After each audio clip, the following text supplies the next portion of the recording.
మైనా stories. Phanindra, Padma, Nagamma ముగ్గురూ కలిసి రవికి తెలియకుండా అతని పేరున ఉన్న ఆస్తులు అమ్మేసుకుంటారు.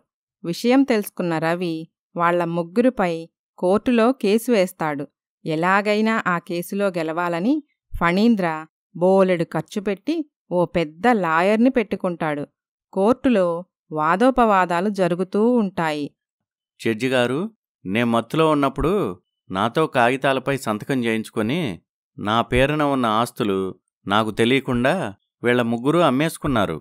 ఎలాగైనా మీరే నాకు న్యాయం జరిగేలాగే చేయాలి. అబద్ధం జడ్జిగారు, ఇందులో మేం చేసిన మోసమేమీ లేదు. అతను మా దగ్గర డబ్బు తీసుకొని అతని ఆస్తులు మాకు అమ్మేశాడు. ఇప్పుడు మళ్లీ డబ్బు కోసం అతనికి ఏమీ తెలియనట్టు, మేమేదో అతనికి తెలియకుండా అతని ఆస్తులు కొట్టేసినట్టు నాటకాలాడుతున్నాడు. అతని మాటలు నమ్మకండి. ఓకే, సాక్ష్యాధారాలు ప్రవేశపెట్టండి. నమస్కారం జడ్జిగారు, నా పేరు సుబ్బారావు.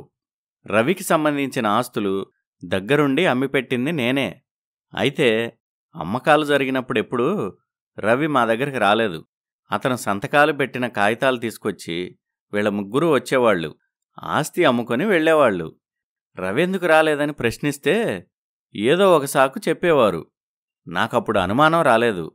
వీళ్ళెంత పనిచేస్తారని అనుకోలేదు. సొంత అన్న కన్న కొడుకని చూడకుండా రవిని మోసం చేసి అతనికి తెలియకుండా అతని ఆస్తులు అమ్ముకున్నారు. ఒరే సుబ్బారావు, ఏంట్రా వాగుతున్నావు? నిన్ను... సైలెన్స్. ఇది కోర్టు. మీ ఇష్టం వచ్చినట్టు మాట్లాడకూడదు. సారీ జడ్జి గారు, నా క్లయింట్ తరపున నేను క్షమాపణ అడుగుతున్నాను. ఓకే ఓకే, ఇంకా ఏమైనా సాక్ష్యాధారాలుంటే ప్రవేశపెట్టండి. జడ్జిగారు, ఈ బ్యాంక్ స్టేట్మెంట్స్ పరిశీలించవలసిందిగా మనవి. Okay, proceed. ఈ స్టేట్మెంట్స్ని బట్టి ఆస్తి అమ్మిన ప్రతిసారి నగదు పద్మా ఫణీంద్ర అకౌంట్లోనే జమ అయింది.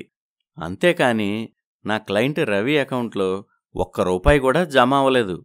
దీన్ని బట్టే అర్థమవుతుంది నా క్లయింట్ రవికి తెలియకుండా అతని ఆస్తులు అమ్ముకున్నారని. అలా సాక్ష్యాధారాలన్నీ రవివైపే బలంగా ఉండటంతో కోర్టు రవివైపే న్యాయం చెబుతుంది. అతని ఆస్తులు అతనికి అప్పగించటంతో పాటు రవికి నష్టపరిహారం చెల్లించాలని కోర్టు తీర్పు చెబుతుంది. రవి మొహం సంతోషంతో వెలిగిపోతుంది. ఫణీంద్ర, పద్మ, నాగమ్మ మొహాలు మాడిపోతాయి. వాళ్లు రవికి నష్టపరిహారం చెల్లిస్తారు. రవి ఆ డబ్బు తీసుకొని ఆశ్రమానికి వచ్చి వసుధ చేతిలో పెడతాడు. వసుధా, ఇక మన కష్టాలన్నీ తీరిపోయాయి. నిన్ను మహారాణిలా చూసుకుంటాను. నీకు చదువంటే చాలా ఇష్టమని నాకు తెలుసు. మీ నాన్నగారి చివరి కోరిక కూడా అదే గదా. అది తీర్చే అవకాశం నాకిప్పుడు దొరికింది. నిన్ను పెద్ద చదువులు చదివిస్తాను అని ఆ డబ్బుతో వసుధను కాలేజీలో జాయిన్ చేస్తాడు. ఓ మంచి ఇల్లు కొనుక్కొని వ్యాపారం మొదలు పెడతాడు రవి. మరోవైపు పద్మ, ఫణీంద్ర, నాగమ్మ కోర్టులో కేసు ఓడిపోయి నష్టపోయినందుకు చాలా బాధగా ఉంటారు. బాధపడకండి అల్లుడుగారు, డబ్బు పోతే పోయిందిలే. కాని ఆ వసుధ దగ్గర రాయించుకున్న ఆస్తి మన దగ్గరే ఉందిగా. అవునండి, ఆ స్థలం డెవలప్మెంట్కిచ్చి ఆ బిల్డర్తో కలిసి వ్యాపారం కూడా చేస్తున్నాం కదా. రేపో మాపో ఆ ప్రాజెక్ట్ పూర్తవుతుంది. అప్పుడు మనం కోటీశ్వరులం అవుతాం అని అనుకుంటూ ఉండగా అప్పుడే బిల్డర్ అక్కడికి వస్తాడు. మీకు 100 ఏళ్లండి. మీ గురించే మాట్లాడుకుంటున్నాం.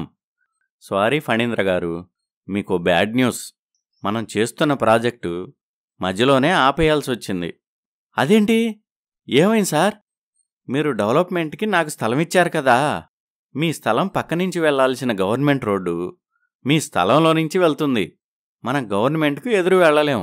అందుకని ఈ ప్రాజెక్ట్ ఆపేస్తున్నాం. అలా ఎలా ఆపేస్తారు? మా స్థలం మీకివ్వటంతో పాటు అందులో బోలెడు డబ్బు ఇన్వెస్ట్ చేశాం. మరి మా డబ్బు మాకెవరిస్తారు? ఏం చేస్తాం మేడం, ఈ ప్రాజెక్ట్ కోసం ఇప్పటికే చాలా ఖర్చు చేశాం. చాలామంది వర్కర్స్ని రిక్రూట్ చేసుకున్నాం. వారందరికీ జీతాలు కూడా ఇచ్చాం. కన్స్ట్రక్షన్స్కి కావలసిన మెటీరియల్ కూడా కొన్నాం. దాదాపు సగం కన్స్ట్రక్షన్ పూర్తయింది. ఇదంతా మీకు కూడా తెలుసు కదా. డబ్బంతా అక్కడే స్ట్రక్ అయిపోయింది. ఇప్పుడు మనం ఏమీ చేయలేని పరిస్థితి అని చెప్పి ఆ బిల్డర్ వెళ్ళిపోతాడు. వాళ్ల నెత్తిన పెద్ద బండ పడినట్లవుతుంది. అన్ని విధాలా నష్టపోతారు.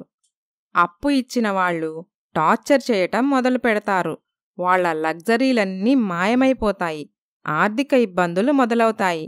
వ్యాపారం మానేసి ఉద్యోగం చేయాల్సిన పరిస్థితి ఏర్పడుతుంది. ఒకప్పుడు కాబోయే కోటీశ్వరులమని కళ్ళు మూసుకుపోయి బంగారం లాంటి ఉద్యోగం కాలదన్నుకున్నారు. ఇప్పుడు ఎంత ప్రయత్నించినా ఉద్యోగమిచ్చే నాథుడే లేడు. ఇల్లు గడవటమే కష్టంగా మారుతుంది. ఆ ఫ్రస్ట్రేషన్లో ఫణీంద్ర, పద్మ, నాగమ్మ చీటికీ మాటికి గొడవలు పడుతూ ఉండేవారు. ఓ రోజు పద్మ నాగమ్మతో, అమ్మా, నిన్ను పోషించటం ఇక మా వల్ల కాదు. నీ దారి నువ్వు చూసుకుంటే మంచిది. అదేంటమ్మాయి అలా అంటావు? ఇన్ని రోజుల నుండి నిన్నే నమ్ముకున్నాను. నిన్ను ఎంతో కష్టపడి పెంచి పెద్ద చేశాను. నీ చదువులకి బోలెడు ఖర్చు చేశాను. మీ అన్నకంటే ఎక్కువగా నిన్నే చూసుకున్నా కదే. మనకున్న ఆస్తులతో పాటు మీ అన్న ఆస్తి కూడా నీకే దోచిపెట్టాను. అలాంటిది ఇప్పుడు నన్ను పోషించలేనంటే నేనెక్కడికెళ్ళాలి? ఎలా బ్రతకాలి? చూడమ్మా, మాకే దిక్కు దారి తోచక చస్తున్నాం. నీకు దారి చూపించే పరిస్థితుల్లో మేం లేం. నీ దారి నువ్వు చూసుకో అని పద్మ తన కన్నతల్లి నాగమ్మను ఇంట్లో నుండి గెంటేస్తుంది. చివరికి నాగమ్మ ఎండకి ఎండుతూ, వానకి తడుస్తూ, తలదాచుకునే నీడలేక గుడిమెట్ల మీద అడుక్కు తింటూ ఉంటుంది. కొద్ది రోజుల తర్వాత ఓ రోజు ఫణీంద్ర, ఈ బాధ్యతలు మోయటం నా వల్ల కాదు. నన్ను నేను పోషించుకోవటమే కష్టమైపోతుంది. ఇక నిన్ను కూడా పోషించాలంటే నా వల్ల కాదు. పెళ్ళాన్ని పోషించలేనివాడు కూడా ఓ మొగుడేనా? అలాంటప్పుడు నన్ను ప్రేమించి మరీ ఎందుకు పెళ్లి చేసుకున్నావు? నన్ను పోషించాల్సిన బాధ్యత నీదే.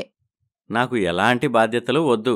ప్రశాంతంగా ఒంటరి జీవితం గడపాలనుకుంటున్నా. ఇక్కడే ఉంటే నాకు పిచ్చెక్కేలాగుంది. నా దారి నేను చూసుకొని వెళ్ళిపోతున్నా. నీ చావు నువ్వు చావు అని ఫణీంద్ర అతని స్వార్థం అతను చూసుకుంటాడు. పద్మను వదిలేసి ఎవ్వరికీ తెలియనంత దూరం వెళ్ళిపోతాడు. అటు బ్రతకలేక ఇటు చావలేక దిక్కులేని అనాథ బ్రతుకు బ్రతుకుతూ ఉంటాడు. చెరపకురా చెడేవు అన్నట్టు ఆడపడుచు జీవితం నాశనం చెయ్యాలని చూసిన పద్మ తాను తీసుకున్న గోతిలో తానే పడింది. తన చేతులారా తన జీవితం నాశనం చేసుకుంది. ఇటు పుట్టిల్లు లేదు, అటు అత్తిల్లు లేదు. ఆమెను చేరదీసే దిక్కే లేకుండా పోయింది. ఇక వసుధ తన జీవితంలో వచ్చిన కష్టాలను ఓర్పు సహనంతో భరించి ధైర్యంతో వాటిని ఎదుర్కొంది. తన భర్తను మార్చుకుంది. ఆ తాగుబోతు రవి ఇప్పుడు పెద్ద వ్యాపారవేత్త అయ్యాడు. భార్యను చక్కగా చూసుకుంటున్నాడు. వసుధ అర్ధాంతరంగా ఆగిపోయిన ఆమె చదువును కొనసాగించింది. ఉన్నత స్థాయికి చేరుకుంది. ఆమె తల్లిదండ్రుల జ్ఞాపకార్థం ఓ స్కూలు స్థాపించి పేద పిల్లలకు ఉచితంగా విద్యను అందిస్తూ ఉంది. కథ సమాప్తం. ఈ కథ మీకు నచ్చితే లైక్ చేయండి, షేర్ చేయండి. మరిన్ని మంచి కథల కోసం మైనా స్టోరీస్ ఛానల్ని సబ్స్క్రైబ్ చేయండి.